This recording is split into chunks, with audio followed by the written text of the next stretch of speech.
Hi ಸ್ನೇಹಿತರೆ, ಎಲ್ಲರಿಗೂ ನಮಸ್ತೆ. Welcome to my YouTube channel. ಇವತ್ತಿನ ರೆಸಿಪಿ ರಾಗಿ ಪಾನಕ ಹೇಗ್ ಮಾಡೋದಂತ ನೋಡೋಣ ಬನ್ನಿ. ನೋಡಿ, ಒಂದ್ ಲೋಟ ರಾಗಿ ತಗೊಂಡನ. ಈ ರಾಗಿನ ಚೆನ್ನಾಗಿ ಒಂದ್ 3 ಸಲ ತೊಳ್ಕೊಬೇಕಾಗುತ್ತೆ ರೀ. ತೊಳ್ಕೊಂಡ್ಮೇಲೆ ನೋಡ್ರಿ, ನೀವು ರಾತ್ರಿ ಹಾಕ್ತೀರಾ ಅಂದ್ರೆ ರಾತ್ರಿ ಓವರ್ ನೈಟ್ ಫುಲ್ ನೆನೆಯಕ್ ಬಿಡ್ಬೇಕು. ಇಲ್ಲ ಒಂದ್ 6 ತಾಸಾದ್ರೂ ನೆನೆಯಕ್ ಬಿಡ್ಬೋದು.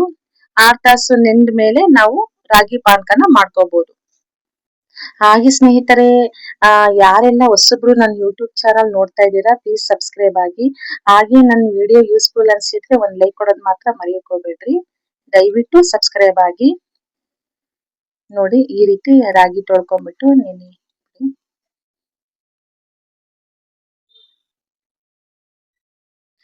ನೋಡಿ, ರಾಗಿ ನೆಂದಿದೆ. ನಾನು ರಾತ್ರಿ ಇಡೀ ಎಲ್ಲ ನೆನ್ಸಿದೀನಿ ಕಣ್ರಿ. ಮಿಕ್ಸಿ ಜಾರಿಗೆ ಹಾಕೊಳ್ಳನ್ರಿ. ಹಾಕಿ ನುಣ್ಣಗೆ ರುಬ್ಕೋಬೇಕನ್ರಿ.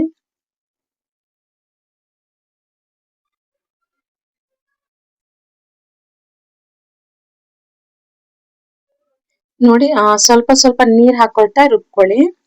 ರುಬ್ಬಿದ ನಂತರ ಇದ ಹಾಲನ್ನ ನಾವು ಸೋಸ್ಕೋಬೇಕಾಗುತ್ತೆ. ಕಾಫಿ ಸೋಸೋ ಜಾರದಲ್ಲಿ ಸೋಸ್ಕೊಳ್ಳಿ. ಮತ್ತೆ ಸೋಸಾದ ನಂತರ ಮತ್ತೆ ಒಂದ್ ಪಾತ್ರೆಯಲ್ಲಿ ಮತ್ತೆ ಇನ್ನೊಂದ್ಸಲ ಸೋಸ್ಕೊಳ್ಳನ್ರಿ. ಎಲ್ಲಾ ರಾಗಿ ಇನ್ನೊಂದ್ಸಲ ಹಾಲನ್ನ ಸೋಸ್ಕೋಬೇಕಾಗುತ್ತೆ. ಒಂದ್ ಸ್ವಲ್ಪನೂ ಗರ್ಲ್ ಇರ್ಬಾರ್ದು ಕಣ್ರಿ.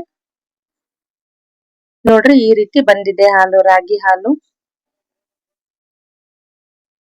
ಮತ್ತೆ ಇದಕ್ಕೆ ಒಂದು 1/4 kg ಅಷ್ಟು ಬೆಲ್ಲ ಸೇರ್ಸ್ಕೊಳ್ಳನ್ರಿ. ಬೆಲ್ಲನ ಪುಡಿ ಮಾಡ್ಕೊಳ್ಳಿ. ಇಲ್ಲ ಪುಡಿ ಬೆಲ್ಲ ಇದ್ರೆ ಪುಡಿ ಬೆಲ್ಲನಾದ್ರೂ ಹಾಕೊಳ್ಳಿ. ನಾನಿಲ್ಲಿ ಬೆಲ್ಲ ಜಜ್ಜಿಬಿಟ್ಟು ಹಾಕೊಳ್ತಾ ಇದ್ದೀನಿ. ಸ್ವಲ್ಪ ಚಿಕ್ಕ ಲೋಟದಲ್ಲಿ ನೀರ್ ಹಾಕೊಳ್ಳಿ. ಹಾಕೊಳ್ತಾ ಕಲಿಸ್ಕೊಳ್ಳಿ. ಬೆಲ್ಲ ಚೆನ್ನಾಗಿ ಕರಗ್ಬೇಕನ್ರಿ. ಕರಗಿದ ನಂತರ ನಾವಿಲ್ಲಿ ಸ್ವಲ್ಪ ಯಾಲಕ್ಕಿನ ಪೌಡರ್ ಮಾಡ್ಕೊಂಡು ಯಾಲಕ್ಕಿ ಪುಡಿ ಹಾಕೋಬೇಕಾಗುತ್ತೆ. ನೋಡ್ರಿ, ಯಾಲಕ್ಕಿ ಪುಡಿ ಹಾಕೊಳ್ಳಿ.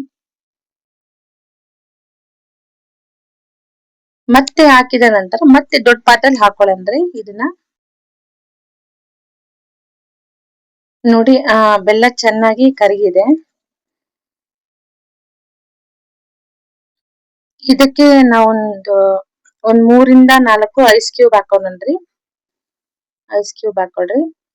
ಫಸ್ಟ್ ಹಾಲ್ ಹಾಕೊಂಡ್ಮೇಲಾದ್ರೂ ಐಸ್ ಕ್ಯೂಬ್ ಹಾಕೊಳ್ರಿ. ಇಲ್ಲ ಐಸ್ ಕ್ಯೂಬ್ ಹಾಕೊಂಡ್ಮೇಲೆ ಹಾಲ್ ಹಾಕೊಳ್ರಿ. ನಾನಿಲ್ಲಿ 1 ಲೋಟ ಹಾಲು ಹಾಕೊಳ್ತಾ ಇದ್ದೀನಿ. ನೋಡಿ, ಲೋಟ ಹಾಲು. ನಾನಿಲ್ಲಿ 4 ರಿಂದ 5 ಲೋಟ ಆಗೋಷ್ಟು ನಾನು ಪಾನಕ ಮಾಡ್ಕೊಳ್ತಾ ಇದ್ದೀನಿ. ಇವಾಗ ನೋಡಿ, ರಾಗಿ ಪಾನಕ ಸಿದ್ಧವಾಗಿದೆ, ರೆಡಿ ಆಗಿದೆ. ಇದನ್ನ ಒಂದ್ ಗ್ಲಾಸ್ ಅಲ್ಲಿ ಹಾಕೊಳ್ಳನ್ರಿ. ಇದು ನೋಡ್ರಿ, ಬೇಸಿಗೆಗೆ ತುಂಬಾ ಒಳ್ಳೇದು ಕಣ್ರಿ. ರಾಗಿ ಪಾನಕನ ಮಾಡ್ಕೊಂಡು ಕುಡಿಯೋದ್ರಿಂದ ಹೆಲ್ತ್ಗೆ ತುಂಬಾ ಒಳ್ಳೇದು. ನೀವು ಟ್ರೈ ಮಾಡ್ರಿ ಮನೇಲಿ ಒಂದ್ಸಲ. Thanks for video watching.